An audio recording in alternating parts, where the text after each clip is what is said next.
नमस्कार दोस्तों, स्वागत है आप सभी का आज के इस नए वीडियो लेक्चर में, जिसमें हम महाराष्ट्र में 2020 में हुए पोस्टल असिस्टेंट के क्वेश्चन पेपर के मैथमेटिक पोर्शन को सॉल्व करेंगे, जिसमें हमारे पास लगभग 19 से 20 क्वेश्चन होंगे और जिन्हें हम वन बाय वन सॉल्व करेंगे। आज के इस वीडियो लेक्चर का क्वेश्चन नंबर 1 क्या दिया है यहाँ पे हमारे पास, इवेल्युएट या मूल्यांकन करें ब्रैकेट 10 जमा 5 bracket close over 3 plus 2 multiply 8। तो क्या दिया हुआ है यहाँ पे हमारे पास, लिख लेते हैं इसे 10 जमा 5 ब्रैकेट बंद, और ये किसका साइन होता है, डिवाइड का साइन होता है। ठीक है, तो हम इसे नीचे लिख सकते हैं ओवर 3 प्लस 2 मल्टीप्लाई 8। ठीक है, तो यहाँ हम क्या करेंगे, बोर्डमास रूल को फॉलो करेंगे। ठीक है, या फिर बोर्डमास रूल को अप्लाई करेंगे। तो लिख लेते हैं यहाँ पे साइड में BODMAS rule, bracket of division multiplication addition and subtraction. तो सबसे पहले हम क्या करेंगे, ब्रैकेट पोर्शन को सॉल्व करेंगे। ठीक है, तो 10 + 5 कितने होते हैं, 15। 15 ओवर 3 प्लस 2 × 8। अब हम क्या करेंगे, 15 ब्रैकेट के बाद क्या हमारे पास डिवीज़न, तो अब हम डिवाइड करेंगे। ठीक है, 15 को डिवाइड करेंगे 3 से, तो कितना आ गया हमारे पास, 3 × 5 = 15। ठीक है, तो अब हम इस पोर्शन की जगह क्या लिखेंगे, अब हम 5 प्लस 2 मल्टीप्लाई 8। ठीक है, अब डिवीज़न के बाद नेक्स्ट स्टेप है हमारे पास मल्टीप्लिकेशन, तो हम मल्टीप्लाई करेंगे, इम्प्लाइज कितना आ जाएगा, 5 + 8 × 60। तो आंसर कितना आ गया हमारे पास, 16 + 5 कितने होते हैं, 21। तो देखते हैं यहाँ पे कौन सा ऑप्शन करेक्ट होगा। Option D is correct, 21। Next है question number 2, if 20 article cost is ₹90 then the cost of 9 article is what. ठीक है, यदि 20 वस्तुओं की कीमत 90 रुपये है तो 9 वस्तुओं का मूल्य क्या है, ये हमने फाइंड करना है। ठीक है, तो हमें यहाँ पे क्या दिया हुआ है, given cost of 20 article, cost of 20 article कितनी दी हुई है, ₹90। ठीक है, तो यहाँ से हम एक आर्टिकल की कॉस्ट निकाल लेते हैं। कॉस्ट ऑफ 1 आर्टिकल कितनी आ जाएगी यहाँ पे, 90 ओवर 20। 0 से 0 कैंसिल आउट हो गए, तो हमारे पास कितना है यहाँ पे, 2 से करेंगे 2 × 4 = 8, 0.25 = 10। तो यहाँ पे कितनी आ गई एक आर्टिकल की कॉस्ट, ₹4.5। ठीक है, तो ये क्या आ गई हमारे पास, एक आर्टिकल की कॉस्ट। तो यहाँ पे हमसे कितने आर्टिकल की कॉस्ट पूछा गया है, 9 आर्टिकल। ठीक है, या फिर 9 वस्तुओं का मूल्य पूछा गया। तो यहाँ से हम निकाल लेते हैं कॉस्ट ऑफ 9 आर्टिकल कितनी आ जाएगी, एक आर्टिकल की कॉस्ट 4.5 रुपये है, तो 9 आर्टिकल की कॉस्ट कितनी आ जाएगी, 4.5 × 9 is equal to 9 × 5 = 45।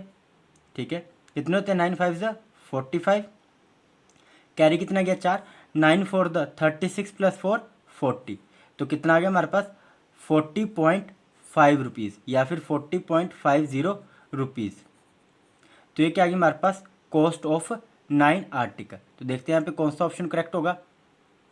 Option B is correct, ₹40.50। Question number 3, if cost of 15 egg is ₹75 then find out the cost of 4 dozen egg.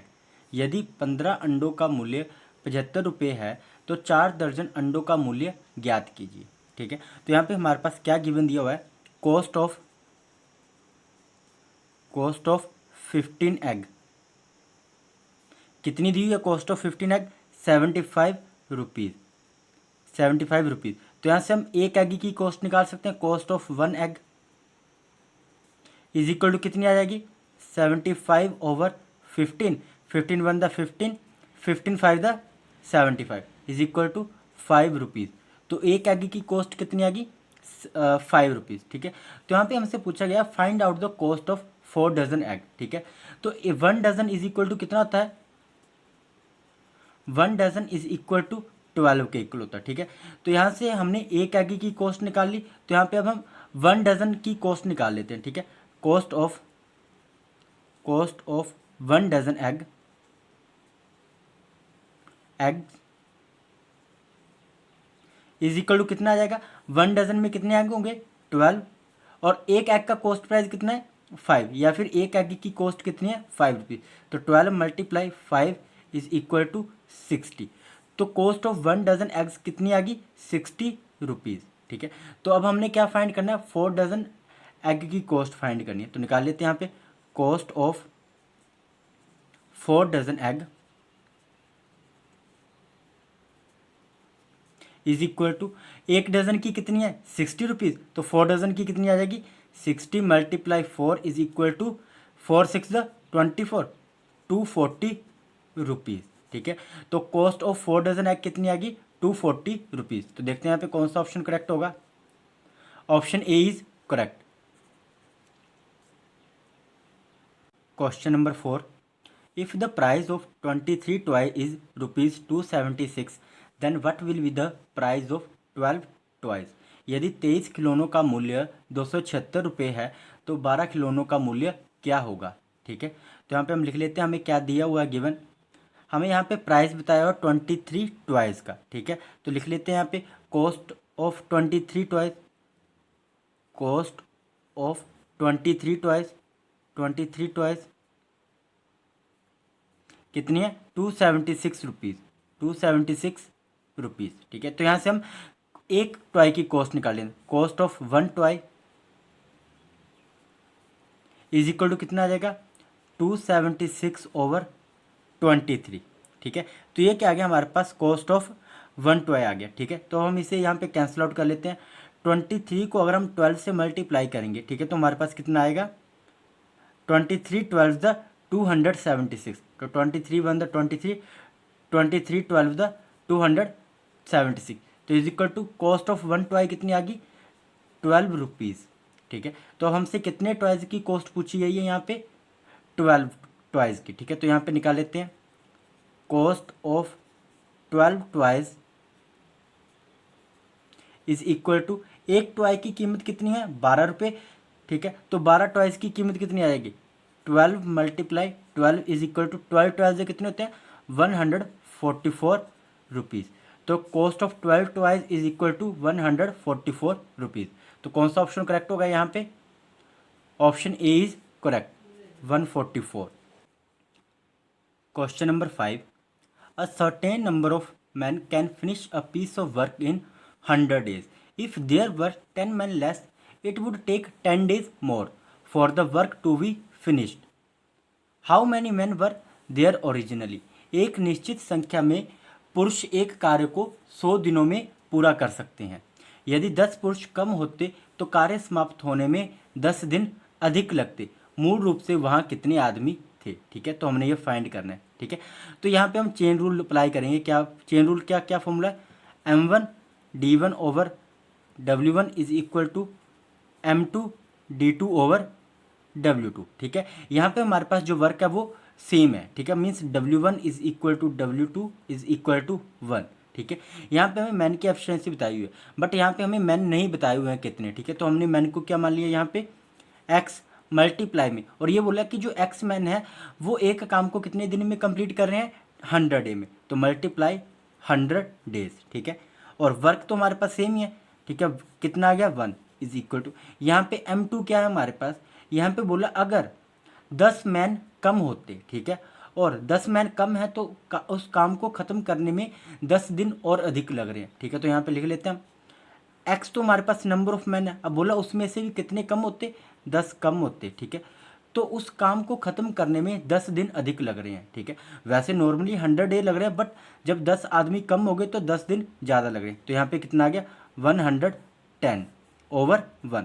तो यहाँ पे वर्क सेम है, वर्क से वर्क कैंसिल हो जाएगा, तो बचा क्या हमारे पास X 100x is equal to 110 को अब मल्टीप्लाई करेंगे ब्रैकेट के साथ, तो क्या आ जाएगा 110x माइनस कितना आ जाएगा 1100। ठीक है, तो यहाँ पे अब हम इसे सिंप्लीफाई करते हैं, एक्स एक्स को एक तरफ ले आते हैं, 100x minus 110x is equal to minus 1100। ठीक है, तो अब हमारे पास यहाँ पे क्या बचा 100x माइनस 110x, तो हमारे पास आ गया यहाँ पे minus 10x is equal to 1100। ठीक है, 1100 माइनस के, और यहाँ से माइनस माइनस कैंसिल हो गया, तो अब हम यहाँ से x की वैल्यू निकाल लेते हैं। x is equal to 1100 over 10। ठीक है। तो 0 से 0 कट गई, तो यहाँ पे हमारे पास कितना बच गया 110, ठीक है। तो वहाँ पे पूछा है तो मूल रूप से वहाँ कितने आदमी थे, तो वहाँ पे कितने आदमी थे 110 मैन, ठीक है।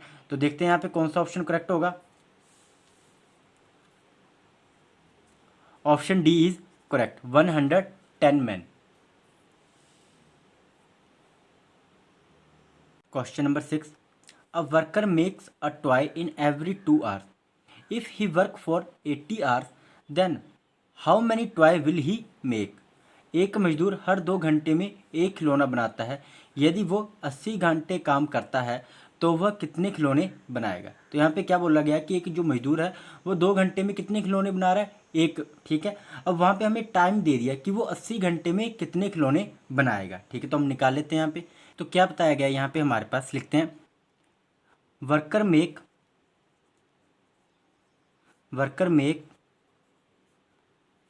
अ toy is equal to 2 hour, ठीक है। तो ये पूछा गया कि in 80 hours how many toy he will make. तो यहाँ पे निकाल लेते हैं, in 80 hours toy he will make is equal to कितना आएगा। अब हमें यहाँ पे टाइम बताया गया कि 80 घंटे में वो कितने टॉय बनाएगा, और हमें ये बताया गया कि यहाँ पे कि जो एक टॉय है उसे बनाने में कितना टाइम लग रहा है, 2 आवर्स लग रहे हैं, ठीक है। तो अब यहाँ से हम निकाल लेते हैं कि वो 80 आवर्स में कितने टॉय बनाएगा। 80 आवर्स ओवर 2 आवर्स, ठीक है। आर से आर कैंसिल, 2 1 द 2, 2 4 द 8, 0 इज इक्वल टू 40 टॉयज, ठीक है। तो वो 80 आर में कितने टॉय बनाएगा, 40 टॉयज। तो यहाँ पे कौन सा ऑप्शन करेक्ट होगा, देखते हैं। Option A is correct, 40 toys. Question number 7, evaluate 1 + 2 × 3 + 4 - 5, ठीक है। तो हमने क्या करना है, इसे इवेलुएट करना है। तो लिखते हैं, इसे क्या दिया हुआ है 1 + 2 × 3 + 4 - 5, ठीक है। अब इस प्रकार के क्वेश्चन में हमारे पास एडिशन, मल्टीप्लिकेशन, ठीक है, और सब्ट्रैक्शन तीनों ही एक साथ दिए हुए हैं, ठीक है। तब ऐसी कंडीशन में या फिर इस प्रकार के क्वेश्चन में हमारे पास बोर्ड मास रूल यहाँ पे अप्लाई होता है, bracket of division, multiplication, addition and subtraction, ठीक है। तो यहाँ पे फर्स्ट स्टेप क्या है, हमारे पास ब्रैकेट ओपन करना। तो यहाँ पे ब्रैकेट है नहीं है, तो इसे हम स्किप कर देंगे स्टेप को। फिर है उसके बाद डिवीजन भी नहीं है यहाँ पे, उसे भी स्किप करेंगे। फिर है उसके बाद हमारे पास मल्टीप्लिकेशन, ठीक है। तो यहाँ पे हमारे पास मल्टीप्लाई दिया हुआ है, ठीक है। तो अब हम इसे सॉल्व करते हैं। 2 3 द 6, 2 3 द कितने होते हैं 6। तो 1 + 6 + 4 - 5, ठीक है। तो नेक्स्ट स्टेप क्या है, मल्टीप्लिकेशन के बाद एडिशन, ठीक है। एडिशन क्या करेंगे हम, 1 + 6 कितने होते हैं 7, और 7 + 4 11, 11 - 5। तो हमारे पास फाइनल स्टेप क्या है, सब्ट्रैक्शन, 11 - 5 इज इक्वल टू 6। तो कौन सा ऑप्शन करेक्ट होगा यहाँ पे, option C is correct. Question number 8, evaluate 2 × 4 + 4 × 2 + 1, ठीक है। तो हमारे पास यहाँ पे क्या दिया हुआ है, मल्टीप्लिकेशन और एडिशन यहाँ पे दिया हुआ है, ठीक है। तो इस क्वेश्चन में भी हमारे पास यहाँ पे क्या होगा, बोर्ड मास रूल अप्लाई होगा। क्या है BODMAS rule, bracket of division, multiplication, addition and subtraction, ठीक है। तो यहाँ पे ब्रैकेट नहीं है, तो ब्रैकेट वाले स्टेप को यहाँ पे स्किप करेंगे, ठीक है। ना ही हमारे पास यहाँ पे डिवीजन है, तो डिवीजन वाला स्टेप भी यहाँ पे क्या हो जाएगा, स्किप। फिर उसके बाद क्या बचा हमारे पास, मल्टीप्लिकेशन। तो यहाँ पे हमारे पास 2 जगह मल्टीप्लाई हो रही है, तो इन दोनों स्टेप को हम एक ही साथ यहाँ पे कर देंगे सॉल्व, ठीक है। तो मल्टीप्लाई करके क्या आ जाएगा हमारे पास, 2 4 द 8 + 4 2 द 8 + 1, ठीक है। मल्टीप्लिकेशन के बाद क्या स्टेप बचता है हमारे पास, एडिशन। तो अब हम इन सभी को ऐड कर देंगे, तो कितना आ जाएगा 8 + 8 16 + 1 17। तो कौन सा ऑप्शन करेक्ट होगा यहाँ पे, option A is correct. Question number 9, find the simple interest on ₹1000 at 5% per annum for 10 year. 1000 रुपये पर 5% प्रति वर्ष की दर से 10 वर्षों के लिए साधारण ब्याज ज्ञात कीजिए, ठीक है। तो हमने यहाँ पे क्या करना है, सिंपल इंटरेस्ट फाइंड करना है, ठीक है।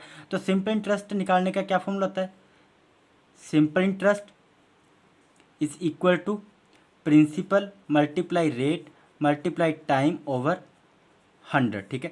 तो यहाँ पे प्रिंसिपल कितना दिया हमें 1000, ठीक है।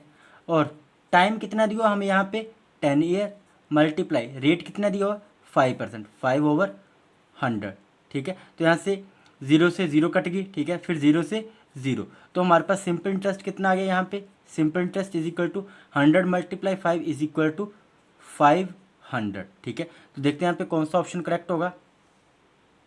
Option B is correct. Question number 10, find the simple interest on ₹2000 at 5% per month for 2 year. 2000 रुपये पर 5% प्रति माह की दर से 2 वर्षों के लिए साधारण ब्याज ज्ञात कीजिए, ठीक है। तो यहाँ पे हमारे पास क्या क्या दिया हुआ है गिवन वो लिख लेते हैं। प्रिंसिपल हमें कितना दिया हुआ है यहाँ पे 2000, ये क्या दिया हुआ हमें प्रिंसिपल, ठीक है। और रेट कितना दिया हुआ है, रेट हमें दिया हुआ है 5% पर मंथ, ठीक है। तो एक मंथ के ऊपर कितना रेट पड़ रहा है 5% रेट से, ठीक है। तो टाइम कितना हमारे पास यहाँ पे, टाइम हमें दिया हुआ है 2 ईयर, ठीक है। अब टाइम को हम क्या कर लेंगे मंथ में चेंज कर लेंगे, तो कितना आएगा, एक साल में कितने महीने होते हैं 12 महीने, तो 2 साल में कितने होते हैं 2 × 12 इज इक्वल टू 24 मंथ, ठीक है। तो ये आ गया हमारे पास टाइम मंथ में। तो अब हम यहाँ से सिंपल इंटरेस्ट निकाल लेते हैं। क्या फॉर्मूला था सिंपल इंटरेस्ट का, simple interest is equal to principal multiply rate multiply time over 100, ठीक है। प्रिंसिपल कितना है यहाँ पे 2000, मल्टीप्लाई रेट कितना है 5/100, मल्टीप्लाई टाइम कितना है 24 मंथ, ठीक है। तो यहाँ से कैंसिल आउट कर लेंगे, 20 से 20 कैंसिल, ठीक है। तो 25 से कितने होते हैं 100, और 2400 कितने होते हैं 24 × 100 इज इक्वल टू 2400 रुपीज़, ठीक है। तो ये क्या आ गया हमारे पास सिंपल इंटरेस्ट, ठीक है। तो देखते हैं यहाँ पे कौन सा ऑप्शन करेक्ट होगा। Option A is correct, ₹2400। Question number 11, the weight of 9 mangoes are 50, 60, 65, 62, 67, 70, 64, 45 and 48 gram. The average weight is what. 9 आमों का वजन हमें ये दिया हुआ है, ठीक है, ग्राम दिया हुआ है, उनका औसत वजन क्या है ये हमने फाइंड करना है, ठीक है। तो यहाँ पे क्या निकालना हमने एवरेज वेट निकालना है, ठीक है, average weight of mango, average weight, ठीक है। तो एवरेज निकालने का क्या फॉर्मूला होता है, ठीक है, weight of total weight of of 9 mango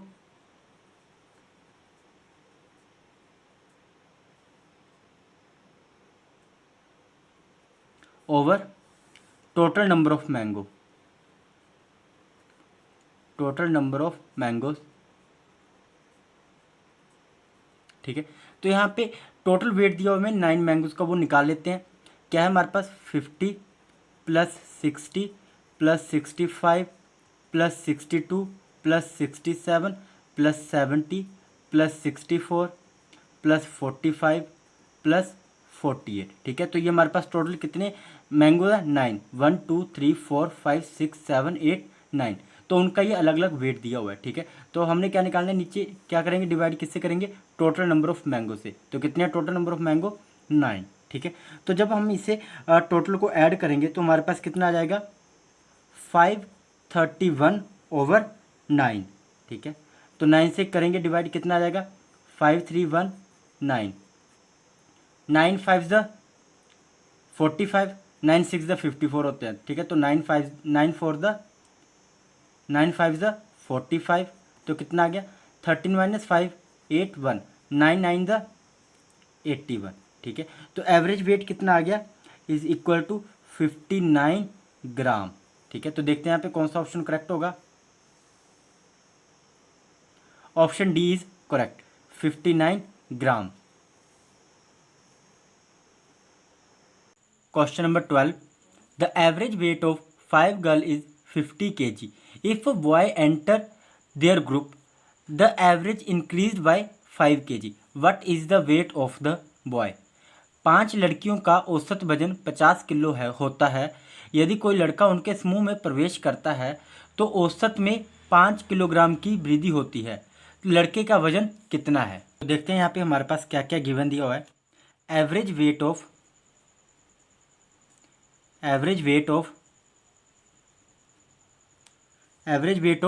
5 girl कितना दिया हुआ है? 50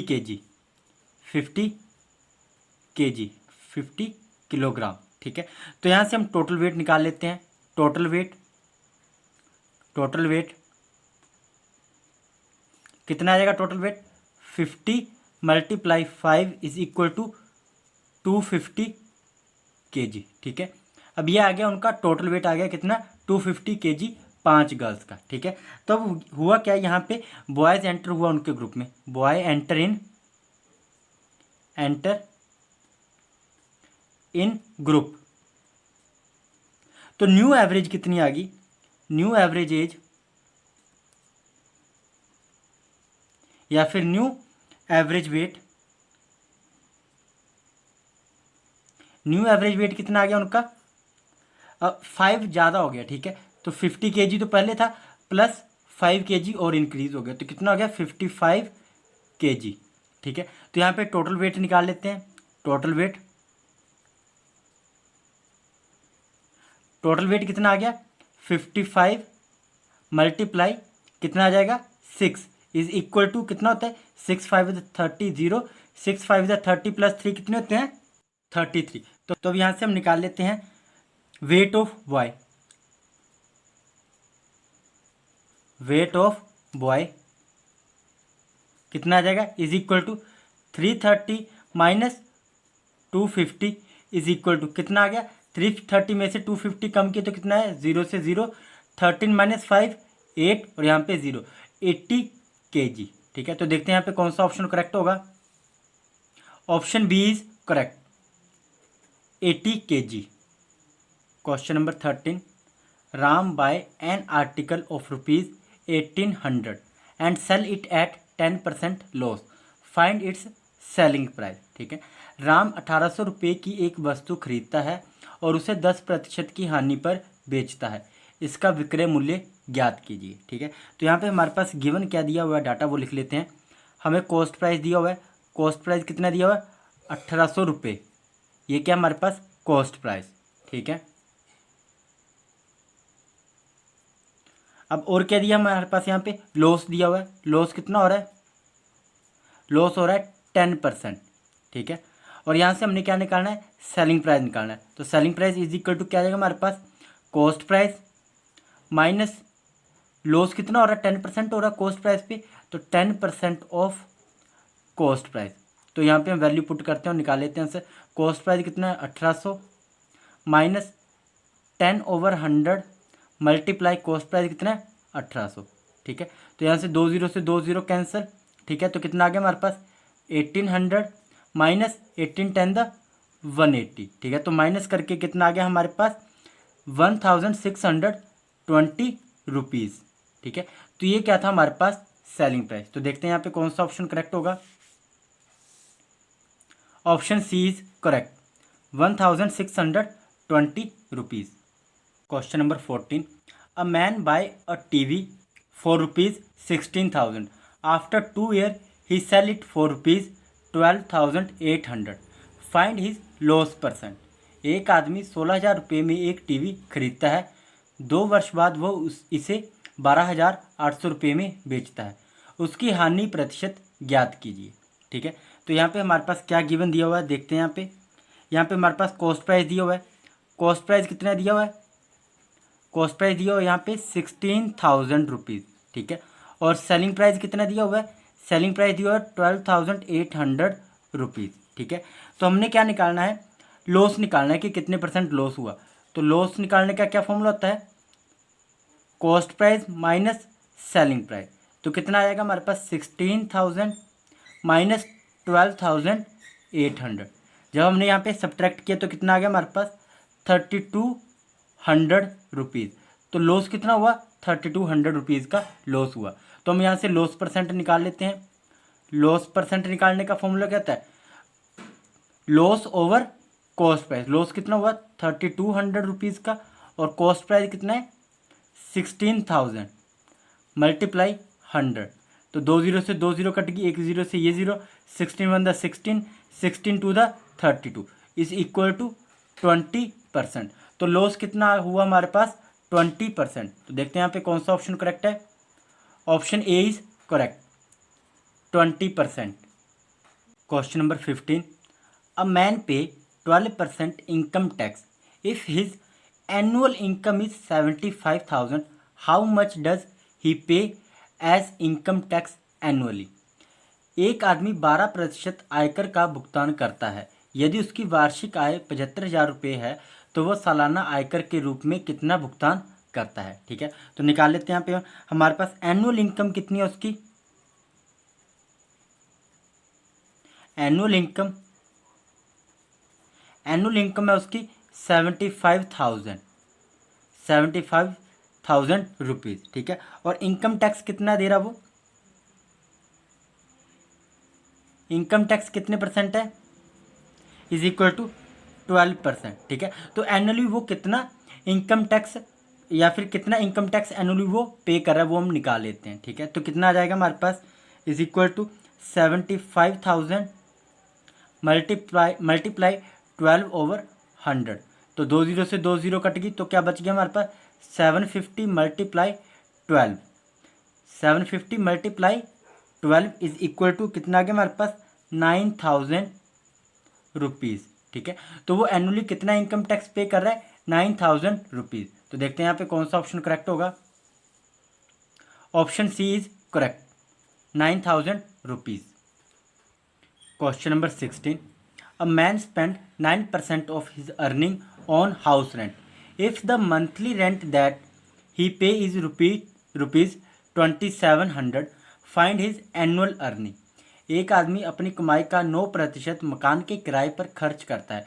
यदि वह मासिक किराया 2700 रुपये देता है तो उसकी वार्षिक आय ज्ञात कीजिए। ठीक है, तो यहाँ पे मान लेते हैं हम, लेट हिज एनुअल इनकम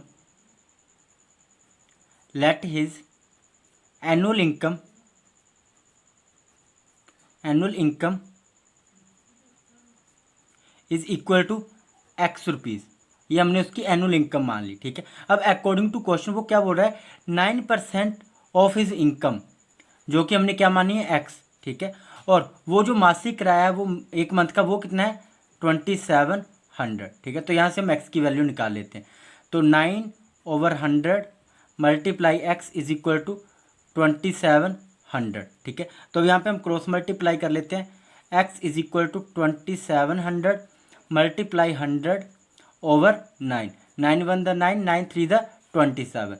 तो एक्स कितना आ गया, X is equal to 300 multiply 100 कितने होते हैं 300 multiply 100 is equal to 30,000, sorry is equal to 30,000। ठीक है, तो उसकी जो एनुअल इनकम है वो कितनी है 30,000 रुपीज़। तो देखते हैं यहाँ पे कौन सा ऑप्शन करेक्ट होगा। Option B is correct, ₹30,000। Question number 17, at what rate of interest will a sum of ₹2,000 earn an interest of ₹400 in 5 year. किस दर पर 2,000 रुपये की राशि पर 5 वर्षों में 400 रुपये का ब्याज मिलेगा। ठीक है, तो यहाँ पे हमें क्या क्या गिवन दिया हुआ है, यहाँ पे हमें सिंपल इंटरेस्ट दिया हुआ है। सिंपल इंटरेस्ट कितना दिया हुआ है 400 रुपीज़, और प्रिंसिपल कितना दिया हुआ है, प्रिंसिपल दिया हुआ है 2,000 रुपीज़। ठीक है, और यहाँ पे टाइम कितना दिया हुआ है, टाइम दिया हुआ है 5 ईयर का। ठीक है, तो हमने यहाँ पे निकालना क्या है, रेट हमने यहाँ पे फाइंड करना है। ठीक है, तो सिंपल इंटरेस्ट निकालने का क्या फॉर्मूला होता है, SI is equal to principal multiply rate multiply time over 100। तो यहाँ पे हम वैल्यू पुट करते हैं, सिंपल इंटरेस्ट कितना है 400 rupees is equal to principal 2,000 multiply time कितना है 5 ईयर मल्टीप्लाई रेट हमने फाइंड करना R/100। ठीक है, तो 2 जीरो से 2 जीरो कट गई, 25 से कितने होते हैं 100, तो कितना आ गया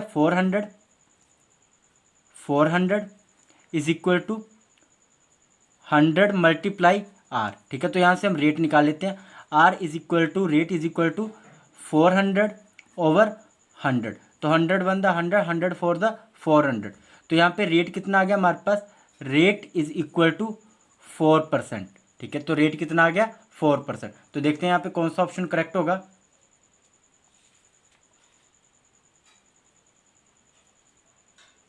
ऑप्शन सी इज करेक्ट, 4%।